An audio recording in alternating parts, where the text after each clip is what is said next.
get us ready for some of the legislation that we have before us.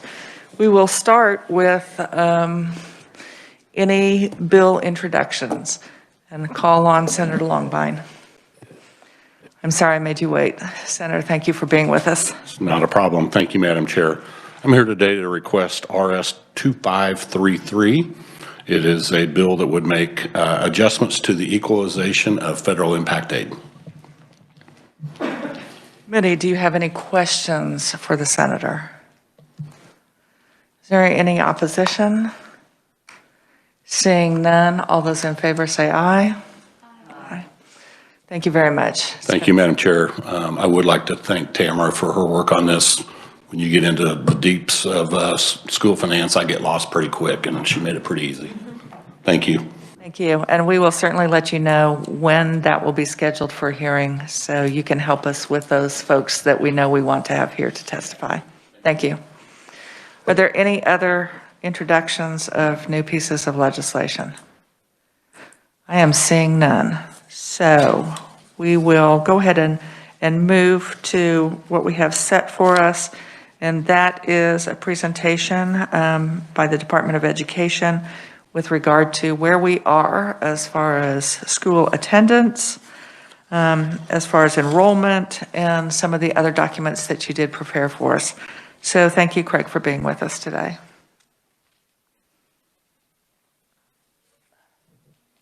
Thank you, Madam Chair.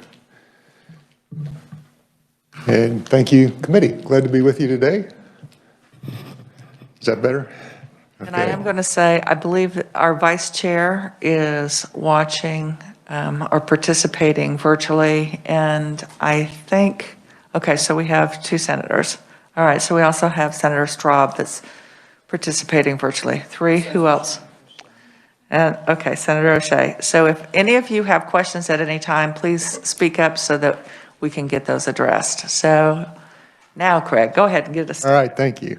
And it gives me an opportunity to explain. I do take the mask off. I can watch you to see if you can hear me, but people online, I don't know, and I know I don't speak loudly anyway, so the mask does not help with that. Information we sent, we had some requests for, as the senator indicated, kind of basic information, and we tried to keep it somewhat condensed. Even though there's several printouts, we could have swamped you with quite a few more. So we tried to condense it onto one printout per year, and I'll try to walk through those so that hopefully it's not too confusing, the information that we did share with you. To start with, enrollment numbers, and you have the current year, which is obviously still a projection until audits are completed, and the prior 4 years to give you a little bit of a sense of the history. And you can look at the state in total or your own districts or both, however you would like to sort through the information. Just in general, enrollment had been declining just a little bit. And then when the pandemic hit, obviously it declined pretty significantly a year ago. It has increased a little bit again this year. Both of those statements were true for public schools and private accredited schools as well. We don't know about non-accredited schools. We don't collect that data. But both have come back a little bit this year enrollment-wise. And I try not to get too carried away on the acronyms. FTE enrollment, FTE is full-time equivalent. So if a student attends part-time, they would be counted as, for instance, 7/10 rather than a 1.0 student. So that's why you'll see enrollment totals of 454,648.1. That represents a student that does not attend school full-time for a variety of reasons. And that's essentially it on enrollment. Slight decline. The numbers typically, if it's an usual year, the number for the current year will come down before the year's over as we do audits of school districts. And it will take until typically early May before those are all complete. Our audit team goes to every district every year to verify enrollments and weightings. So that will be true on all of the numbers that you'll see for the current year. It will say estimate on it, reason being they're not audited yet. Prior years have all been audited so that they will be exact. Next column over is your general fund.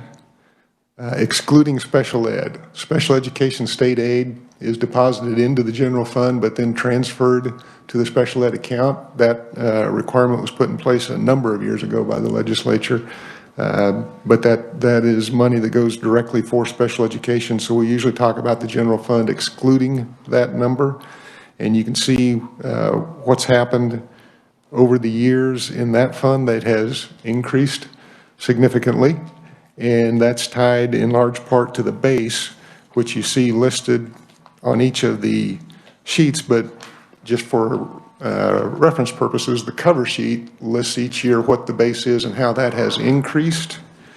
And you'll see that in 1920 was the year we had the largest increase. That was about a 6.5% increase in the base. And since then, it's been 3% a year. And it is scheduled to increase that much again next year. And after that, then the law indicates that we would go by a consumer price index, and it's a 3-year average of the consumer price index on the base. So 3% a year on the base. So for school districts, some will increase by 3%, some by more than 3, some by less than 3, depending on what their enrollment has done. If enrollment has declined, they will not have as much general fund budget authority. Early projections, and they're very early, for next year would indicate that with enrollment declining for funding purposes, we have about 75 districts that will actually see a decrease in their general fund, even with the increase to the base that's scheduled. So enrollment obviously plays a big factor as well as the base. At any point along questions, I'd be happy to answer if that's the appropriate time, Madam Chair. The next 3 columns on each of the printouts is about at-risk state aid. And we have traditional at-risk state aid, which is determined by those students that qualify for free meals under the National School Lunch Program. Those are the students that generate the funding. There's a weighting built into the formula, 0.485, I believe, for those students that qualify for free meals. Districts receive that money and then spend it on any student that is receiving at-risk services as defined in the statute that you passed last year, updated. So, and I always use the example, if you've been in a school district any time at all, you've encountered a student on free meals who was your valedictorian. Probably not an at-risk student. You may not have spent at-risk money on that student, but they generated the funds that you spent on other students. So students receiving at-risk services can come from any walk of life, any background. Students generating the funds are those that qualify for free meals. Those numbers were declining and have been somewhat for a number of years. Numbers of students that qualify for free meals. We'll have a question when you finish talking about the at-risk funding. All right. One thing that has been a positive for students, families, and even school districts, but has had an impact on free meals is the decision by USDA last year and this year that all students would eat free during the pandemic. Because of that, to qualify for the free lunch program and thus generate at-risk weighting, parents have to complete the free meal application and turn it in. Well, if my child's already qualifying for free meals, I'm not quite as apt to complete that form and turn it in. So some free lunch numbers are smaller than what they normally might have been, both last year and particularly this year. Last year, USDA didn't make the decision until late September, early October. Most applications were already in. This year, families knew going into the year their children would be receiving meals free, and so a number did not complete the applications in all likelihood. We have no way to say exactly that if they didn't fill it out, they would have qualified. But that's certainly a possibility.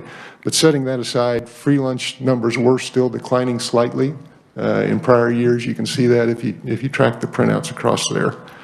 High density at risk is those districts who have at least 35% of their students qualify for free meals. If they do, then there's an additional weighting factor applied, and that weighting is on a sliding scale from 35% to 50%, and if it's 50% or more, then it's a flat additional weighting that's applied to all districts. So if you have 35% or more free meals, that you receive additional weighting for those students. And that was based on a legislative post-audit study a number of years ago that found research that there is additional costs when you have a high percentage of students living in poverty. And so the legislature built that into the formula. That number also has been declining significantly. So this year, there was quite a drop-off in higher density at-risk funding. Over the years that you have in front of you, from 17-18, it's gone from $52 million to just under $48 million. And then the third column in the at-risk is just the two combined. So you see the total dollars that school districts are receiving. I might mention on the high-density at-risk, the legislature put in place 3 years ago, maybe 4, a provision so that if the entire district does not qualify, the school district can look at individual buildings. We have some where the free lunch percentage for the district may not be 35%, but they may have 2 or 3 schools where it is higher than that. So individual schools can qualify and generate that funding as well for the district. Senator Petty. Thank you, Madam Chair. I was just curious on the free and reduced weighting. So for that funding stream for this year, would it been what number were you basing it on, since they now that all children are receiving or are eligible for lunch, free lunch? It's based on current applications, and I'll try to be brief, but it's a little bit of a long story. There is another provision in the USDA requirements to qualify for free meals known as direct certification. So if the family is receiving specific other social services, they automatically qualify for free meals without completing the application. There is also a provision then that if a high enough percentage of your students are direct certified, you could provide free meals for the entire building or the entire district if it applied to both. And that's been in place for 5 or 6 years. So we had some districts previously that could feed every student free, which meant they were not filling out the free lunch application. So to qualify for at-risk funding, they needed an application that the parent could complete that would show that, yes, you would qualify if it was being collected. We developed that based on the USDA application, and we call it the Household Economic Survey. We've been using that for a number of years. It's also used for the tax credit scholarship program because we'll have students apply for that when they're coming into kindergarten. Well, they've never filled out a free lunch application before. So they use the Household Economic Survey as a way to qualify for that program. So now I'm getting to the point of the story. When this came into being then that everybody was eating free and they did not have a free lunch application from USDA to fill out, this year we used the Household Economic Survey as a proxy for that form. So the direct answer to your question is it's based on this year's numbers, the students who filled out the Household Economic Survey and qualified under USDA guidelines. USDA still put out the guidelines for income on eligibility. We just applied it to the Household Economic Survey. Thank you. Senator Solontrop. Quick question. When you developed that survey and sent it out, did you get any different percentage of responses from parents as opposed to the USDA report?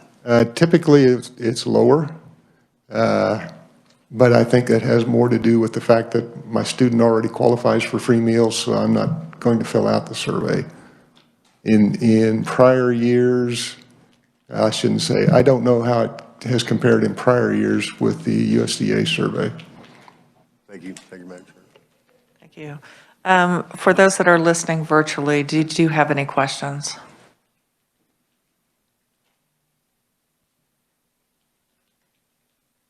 I'm not seeing or hearing anything. Yes, Senator Gossage. Did you have a question? Thank you, Madam Chair. Thank you for being here. I'm trying to understand, so in column 1, where we have the FTE for the enrolled, but then in the general fund, it excludes special ed. So are we including those special ed students in the FTE? Good question. Yes, they are included in the FTE. There is the legislature provides additional funding specifically for special education that's not related to the student count. That money also flows through the general fund, so that's what we're setting aside. But the number of students is included in the FTE count. Is there somewhere where you include the special ed dollars as a total? Yes, in the legal maximum general fund, special education is included in that amount. It's not in this, We're just not showing it here. not on this spreadsheet. Right. Thank you. And part of the, well, I'll just leave it at that. It can get more complicated to explain than that. But if you'd like to look at special education funding, we can certainly provide those numbers as well. I would appreciate that. Thank you, Madam Chair. Yes, and so if we'll just make a note of that, if you can make sure that we get that run for the school districts with that. Senator Sykes had a question. Thank you, Madam Chair. Thank you for being here, Craig. I think you may have answered this, but I was looking at my screen trying to do 3 years all at once, trying to compare. So the household economic survey, what is the percentage of the students that do? That's not something that all students fill out. It's something that all students have the opportunity to fill out. Okay. Not all necessarily completed. Okay. I was just trying to look, so I'm looking for the last 3 years and thinking some of those at risk should go up, and then it's kind of all over the board depending on the school. So I was trying to get some sort of consistency. Thank you. You're welcome. Craig, go ahead and explain for us, because there is a difference as far as that count for funding for face-to-face as opposed to our virtual. So share with the committee again how they count FTEs for the face-to-face. Okay. So for funding purposes, what you're seeing here is the FTE. So for instance, in 21-22, the FTE enrollment on September 20th of this year. Funding, however, is based on the hire of the prior year or the second preceding year. So for this year's budget, school districts are funded based on their enrollment in 2021 or 1920, whichever was highest. That's on their regular enrollment. All the weighting factors, which we haven't shown on this brief chart, like at risk, like bilingual, career and tech ed, those are all based on the current year. So when you ask about the household economic survey and what numbers, that's this year's free lunch and qualification students. But the straight enrollment is prior year or second preceding year. And the legislature put that in place a few years ago now, in part so that school districts could plan. Otherwise, they're adopting their budget and submitting it in August, and they don't know what their current year enrollment is until September. And they've already made decisions about how many teachers to hire and those types of situations. And in part because you as a legislature decide last spring how much money to appropriate. And then if you come back in January and find out current year enrollment was actually 300 students higher than you estimated, you've got to decide about another appropriation on top of what you already made. So this way everybody has certainty, at least on the enrollment piece, at the end of the current year. So at the end of this spring, when all our audits are completed in May, we'll know what the enrollment for funding is going to be next year. We won't know the weighting factors, but we will know the enrollment piece, which is the biggest chunk. What's different about that Senator Baumgartner mentioned is virtual funding, and we'll talk about how that's funded in just a minute, but that's a current year count. So that is actually how many virtual students are enrolled this year. That's not a prior year or second preceding year. And that's partially that way. I don't know if this was the intention or not, but I know how it works for a school district. That means that if I want to start a virtual program this year, I don't have to wait 2 years to be funded on that program. I get funded now. Senator Petty, did you have a follow-up question? Thank you, Madam Chair.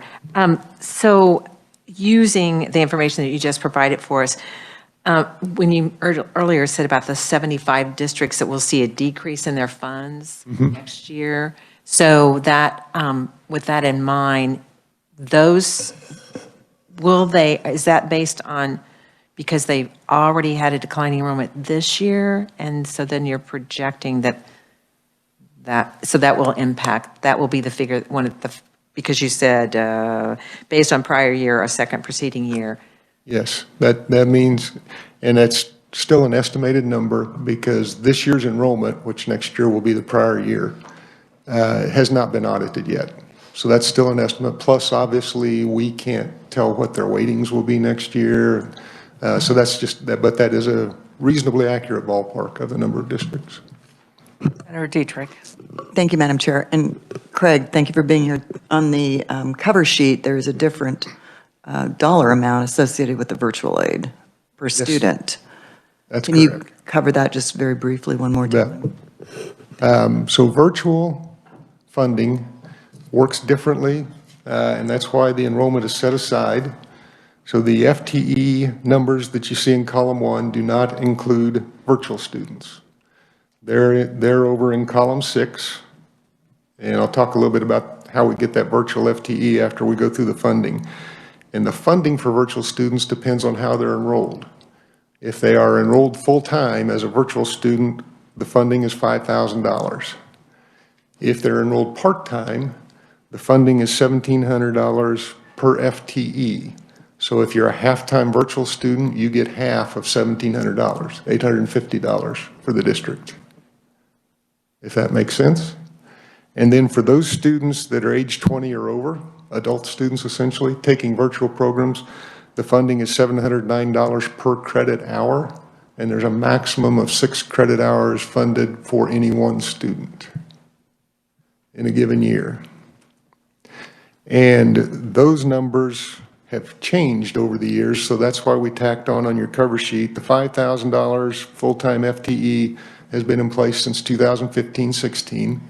At one time, we used a weighting for virtual students, so it was tied to the base, but there was a weighting, I believe, of 1.05 attached to it. The part-time students have been funded at $1,700 since 2017-18. Prior to that, I believe they were 4,300 something, perhaps 46. So it was a different number. And these numbers were arrived at again by legislative post-audit. They did a study on virtual schools and made a recommendation to the legislature. And then the per credit hour has also changed over time. So it's been at the $709 since 2018-19. So if you then transition to the table with enrollment numbers in column 6, the estimated virtual FTE, if you're an adult student enrolled in a virtual program, you're enrolled based on credit hours. So we convert that to an FTE. So if you're enrolled in 6 credit hours, that makes you full-time, you're a 1.0 FTE. If you're enrolled in 3 credit hours, we call that a 0.5 FTE. So when you see the FTE numbers in column 6, understand that that's how we arrive at it for those adult students. For those traditional age, for lack of a better term, students, it's just the way they're enrolled. They're either enrolled full-time or part-time. Those numbers were slowly increasing until last year when we hit the pandemic, and then they increased significantly. This year then, compared to last year, they're down a little bit, but still quite a bit higher than they were pre-pandemic. And the funding then, you see those dollar amounts, and again, that was increasing slowly until the pandemic of a year ago. And then we saw a significant increase. And as with everything else, those are estimates, and particularly for the adult students, school districts don't know, so we don't know how many credits a student's going to complete. So they give us an estimate. And then in June, they'll tell us the exact number of credits that were completed, and we'll adjust their state aid at that time. Any further questions at this time? Senator Gossage. Thank you, Madam Chair. Just one quick one. So given the complexity of the FTE funding, et cetera, virtual, non-virtual, special ed, non-special ed, could you explain the base number up in the corner, the 4,706? Sure. Well, I can try to, I should say. The base number is actually fairly straightforward. It's $4,706 per student. But the per student part is where some of the complexity comes in. That's your enrollment plus all of your weighting factors.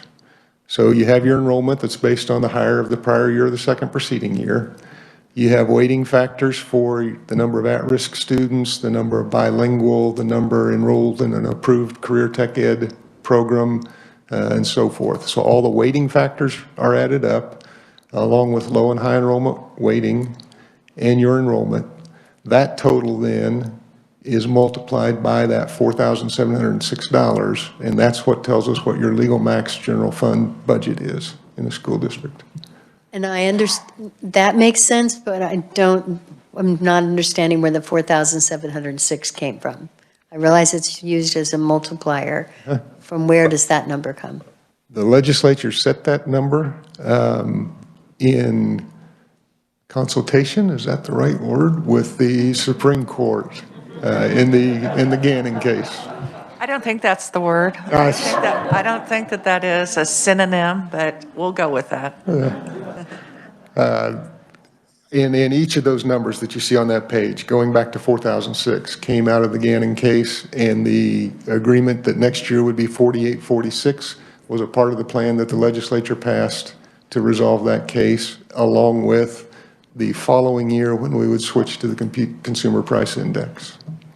Thank you. Thank you, Madam Chair.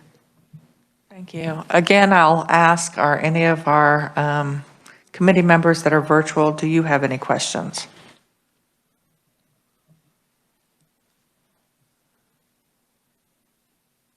Not seeing or hearing anything. Okay, so let's go ahead and move on to the next. Okay. Another piece of information we were asked for was superintendent salaries, and you have that printout. We collect this every year, and so before I forget to mention it, you can go online to Data Central if you'd like to see prior years. We have them going back quite a few years, but this is just the printout that you would pull off of Data Central. The only thing different is we added the counties so it'd make it easier to find your specific districts if you'd like to know them. And you can see contracted this year, because again, the year's not over, things could change, compared to last year's actual salary. And we tried to put a few things on the cover page that are typical questions that get asked by anybody that sees this report, because you'll see some unusual changes, some that declined quite a bit, some that increased quite a bit for a variety of reasons. So near the bottom of the page, reasons for disparity could be retiring superintendents. If I, as a school district, if I hire a superintendent who's retired, there is a surcharge that I pay to CAPERS that may work in as a part of the salary, or a deduction from the salary, which will make it look a little bit odd compared to the prior year. Some superintendent contracts will have a lump sum payout, either for unused sick leave or another provision in the contract. So when they leave the district, it will make their salary look significantly higher than it typically would be, because we include all fringe benefits when we post salary. It's compensation. It's not just salary that we post. In smaller districts, then, there are changes a number of times where the superintendent is also serving as the principal, or we have several districts in the state that share a superintendent. Smaller districts, 2 districts will use 1 superintendent. When they go into those arrangements or out of those arrangements, that makes a comparison from the prior year look a little odd. So that could be a reason for some of those. And turnover is normally a factor that leads to changes, either decreases or increases when a new superintendent comes in. And we have quite a bit of that going on in the district, or I'm sorry, in the state, in superintendent ranks, as well as all other employment areas that I'm sure you're very well aware of. Senator Petty. Thank you, Madam Chair.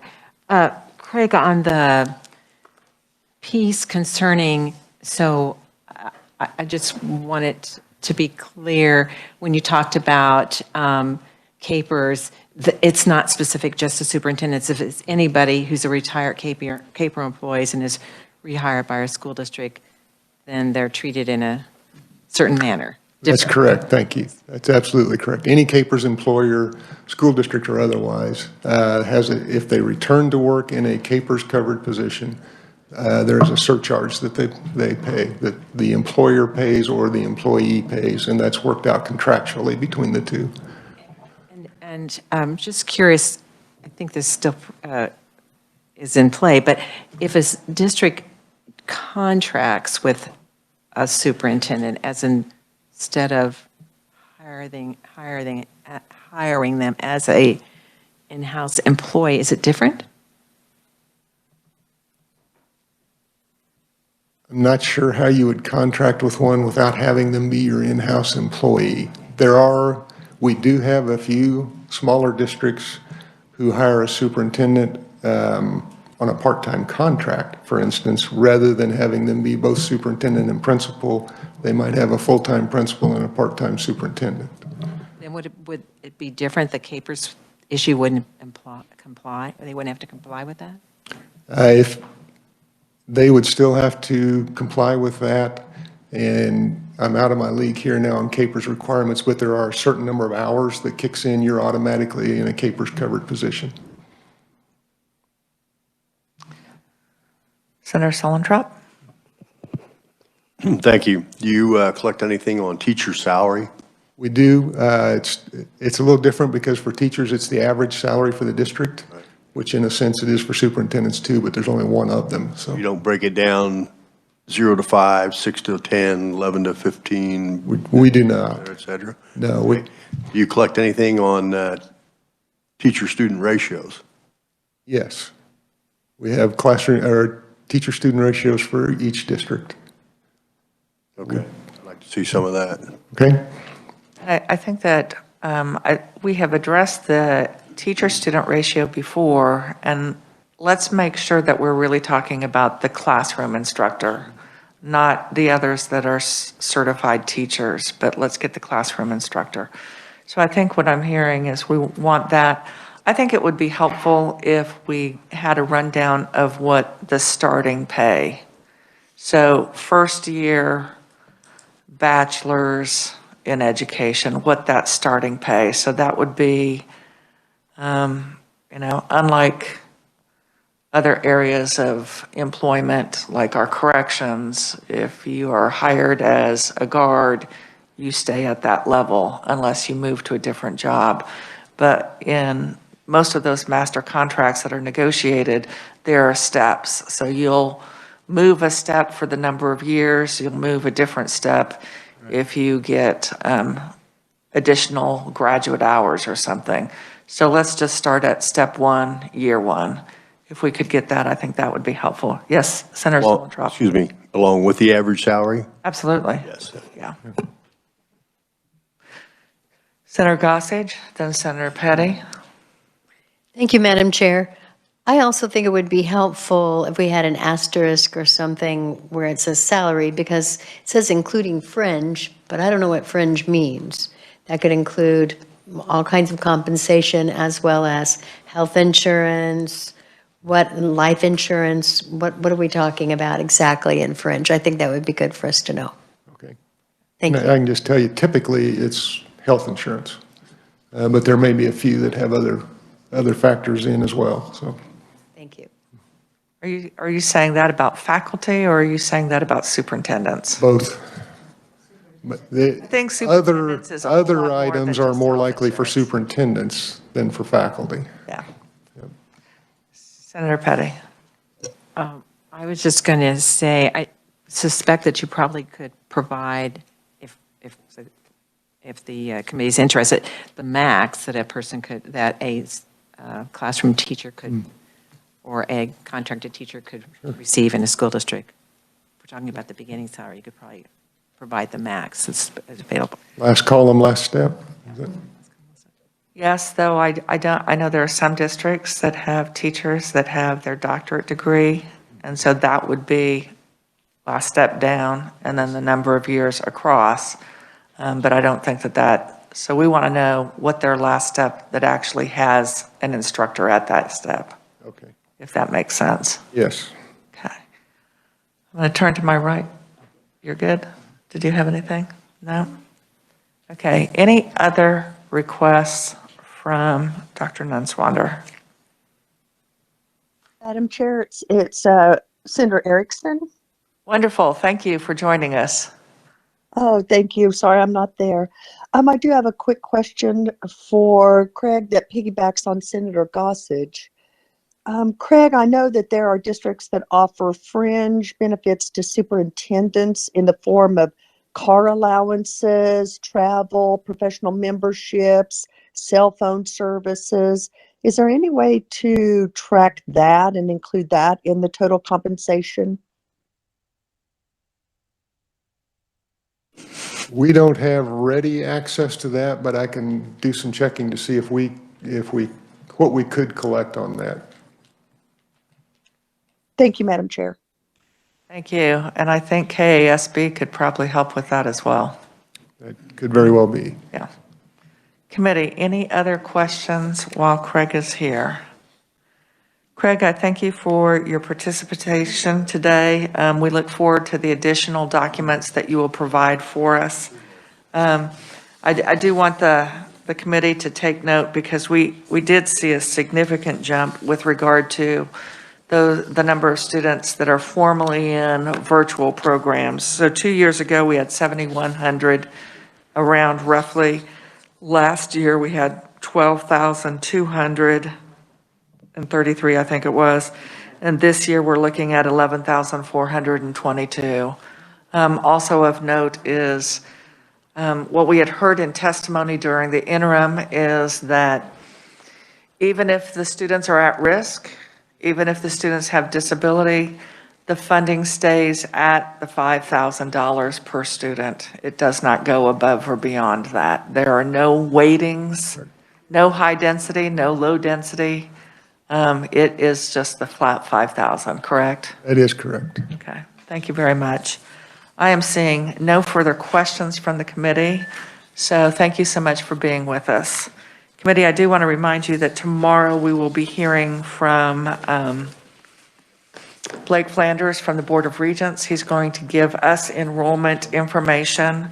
We will also hear from